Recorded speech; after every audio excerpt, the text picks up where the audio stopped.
Good afternoon, my fellow YouTubers. How you doing? This is Harper, Community First. ADOS, how you doing? American DOS. Coming back. Guys, what I want to talk about now is that first of all, there's a lot that I've been assessing and looking at. I do my assessment to my subscribers. I look and I do my assessment. And I look at the headline and the topics of what's being talked about and the importance of it and how it's shaped. And what I've come to find out right now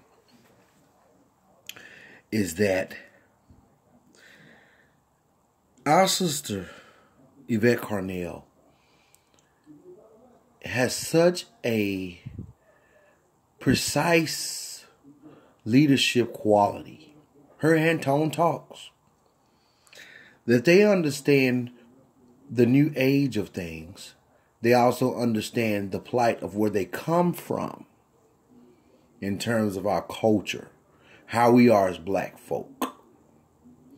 And I think they also know that there will be people who will come to this agenda with their own moral compass. And that's the chess game. It's okay. But when you in Rome, you have to do as the Romans. It's a chess game. You really have to. Because you can't always pull somebody in the space which you are anchored in. You have to meet them where they at. And I understand that strategy. And a lot of times that strategy just doesn't come with new age. It comes with education. And the way you have been educated. It comes with awareness and very precise intellectual presence. That's what it comes with.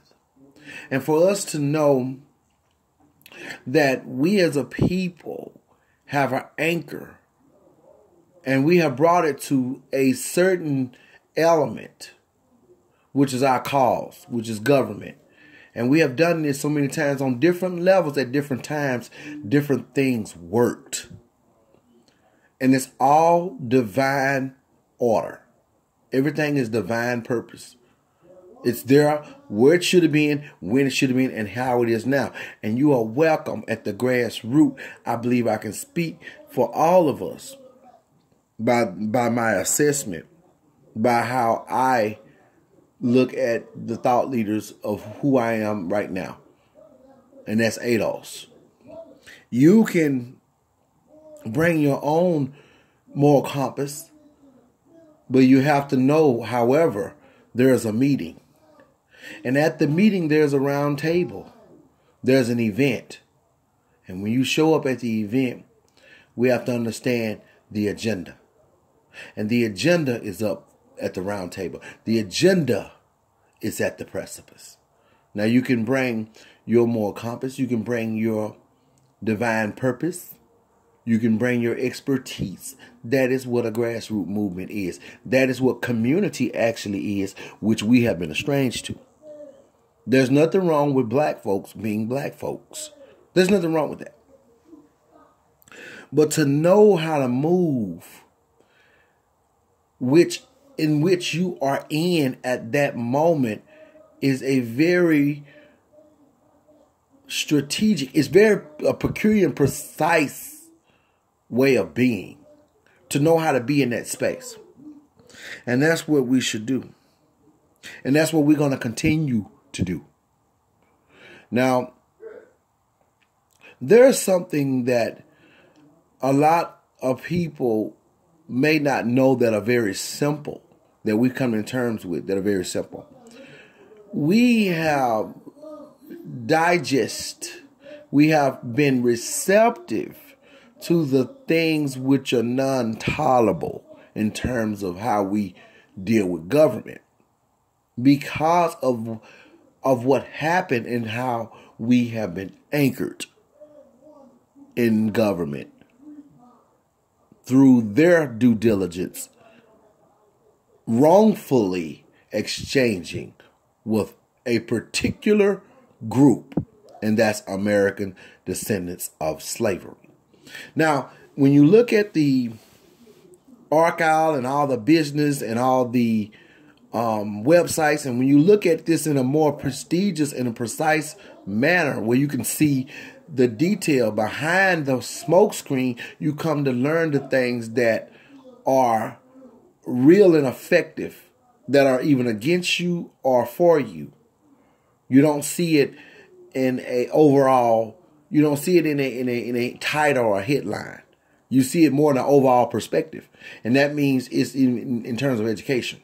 So now we have looked at the books through Tone Talks, and he's a very valuable leader. He's a valuable educator. And he is, because what we have come to terms with is that once you look at the federal government website, the bank receipts, the bank history of things, what we have been did is we've been denied things which we need to prepare for the success in the place that we're in, and that's America. The loans, there's excuses to say that there's a bad credit report. We have developed bad credit throughout getting loans from colleges and buying stuff and trying to be American, trying to have the American dream. So we have been locked out of being able to purchase things and start businesses collectively as a community. And I'm not just saying all live together in one place, because that is not my idea of what success really is. But we can do that. I believe in that we should be able to do that. However, I understand people have choices, and their choices as a community should not confine them to a certain area necessarily. It should, but it shouldn't. So I know it sounds like I'm double talking, but it should, but it shouldn't, because there's a lot of people who go where they want to go and still have community. They still have community. I'm talking about other groups. So we can do the same thing. But for the most part, I do believe that we should be able to interact with each other in the same communities. But they have to be communities, not communities of other people building successful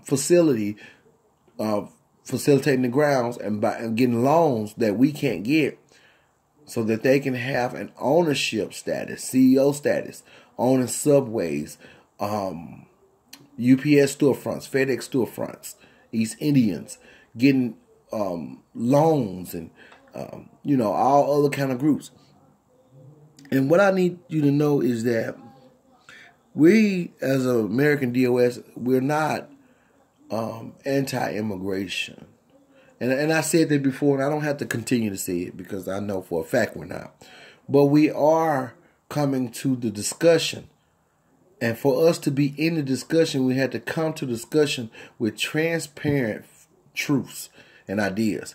And one of those truths we have come to learn is that people have came into our society and have gave us the debris and pushback of oppression in terms of how you deal with us.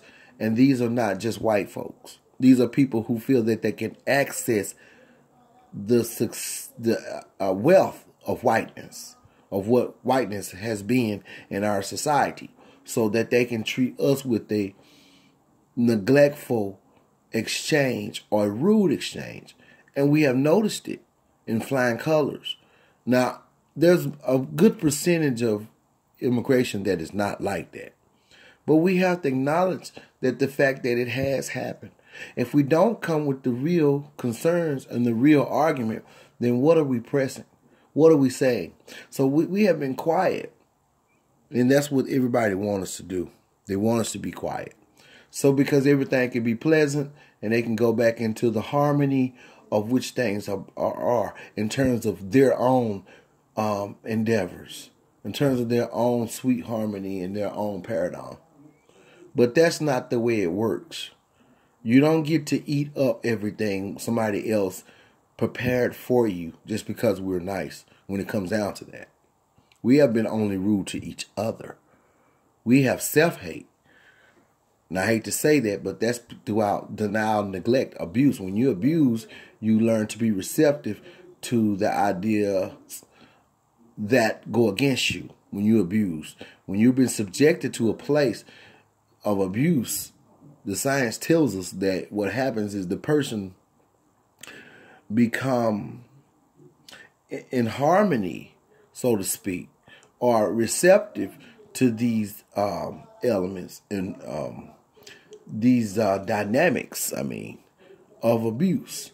They become, they lose self-interest. They become receptive to the fact that they are supposed to be in this place, or they don't really care no more which way to go. They may not dress up. They may not wear any clothes. They may not go out the house. They may not want to get out the bed, or somebody's saying something to them to keep their head down in the corner.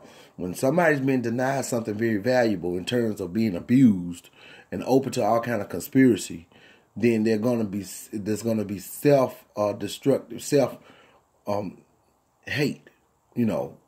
So this is what we have been dealing with. So when other groups come up against us and say things about us, they're only further helping us talk about us. We're not doing anything to them. So I don't see what they're talking about. But when we speak up for ourselves and we involve them in terms of how we move about, how we've been treated by them, or we say what has happened in terms of who we are and how they exist around us, that's a problem. That's because they don't expect us to have a voice. But other groups will be able to express that. If you look at DACA, DACA is expressing herself. Okay? Illegal immigration. Not legal, but illegal immigration is expressing themselves. The Africans express themselves. A lot of them are on our side, and I love you guys. We love y'all. But y'all express yourselves. Y'all able to say this black American should do this or that. You express yourself. You're not used to us coming to the table of discussion when we offer our prestigious environment to you for you to be able to express yourself. Because a lot of you cannot express yourself in your own home countries. So when you come here and you're able to express yourself. And we're able to express ourselves also. But we're not able to be weaponized. We're